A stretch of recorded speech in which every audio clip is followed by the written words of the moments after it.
Hi, this is Peter Sage, and today what I want to share with you is some insights around what I believe to be the most powerful word in the English language. Now, over time, and especially in personal development, many people have put different emphasis on different buzzwords, things like persistence and desire and determination, words that usually have a lot of strength behind them, words that really have a connotation to, being able to battle through. And while things like desire, persistence, determination, etc. are very useful, they're useful for when we go through obstacles, when we require an immediate injection of force to try and break through certain levels of limitation. In other words, if we are sitting there as a victim of life and we want to be able to break out and take charge of our own circumstances, words like persistence and desire and being able to break through are valuable words. But I'd like to give you an insight into a word that I think is far more powerful. And this word has been given to us throughout the ages by prophets, scholars, religious teachers, spiritual masters, consistently since the dawn of written civilization. And that is the word surrender. Now just take that into context for a second, because most people view the word surrender from certain viewpoints. The most common viewpoint, if you're in the modality of trying to be so powerful that you're going to smash through your obstacles and goals where you need force, surrender is usually heard from the place of giving in to a higher amount of force, or to be submissive, or to acquiesce, or to give in, or to give up. That's how most people usually hold the word surrender. Now, if you are coming from a place of pride, which is the ultimate expression of force, then you take, for example, something like the United States Marines, which are driven by the force of pride. You tell a Marine to surrender, I've got news for you.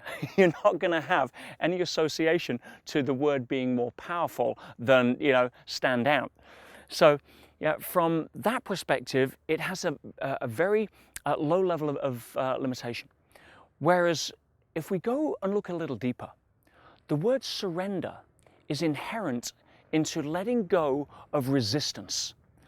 If you think of, for example, stress, most people have a stressful life. And if you look at stress, stress happens as a result of things not fitting your pictures. In other words, if you take the scientific definition, it's two objects going against each other with opposing forces in opposite directions. Not like, for example, if you take a dance, and I'm doing a salsa dance, and I take a lady on an outside turn, then we're going in opposite directions. And that's fine, you're going with the flow. But if she's trying to move on an inside turn and I'm doing an outside turn, you have a friction, a resistance, and that's going to end up in a broken wrist. So, being able to surrender at that point has a different connotation. So let's look into it a little more. If we're trying to force our way through life, battling through, surrender is not an option for most people. But if we start to look deeper and know that the wisdom behind the intelligence that governs a lot of the flow of the river of life, let's call it the current of life, has an innate level of intelligence that goes beyond what we can comprehend consciously. How do I know that? Very simple. Cut your finger and consciously try to stop it from healing. There's something smarter than us that's at work there.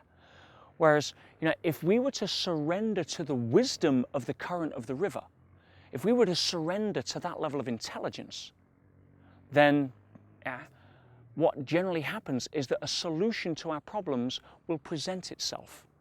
Now, that may sound a little esoteric, but I'm going to invite you to try it.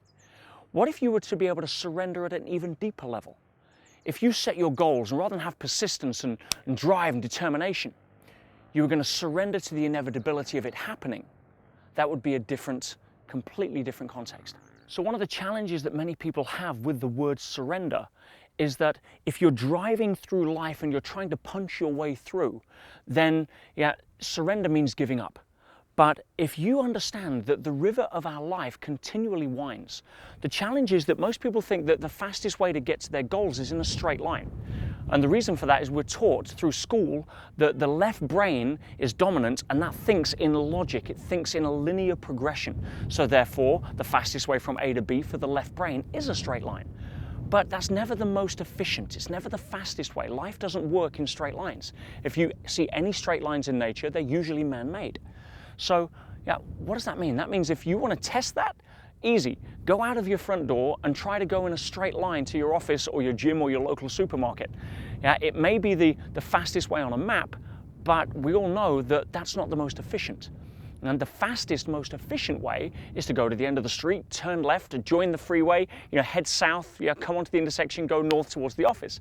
Now, that doesn't make sense when you look at it on a map, but it makes sense in real life. Now, it doesn't make sense to try to fight your way through your goals where life seems to be fighting back.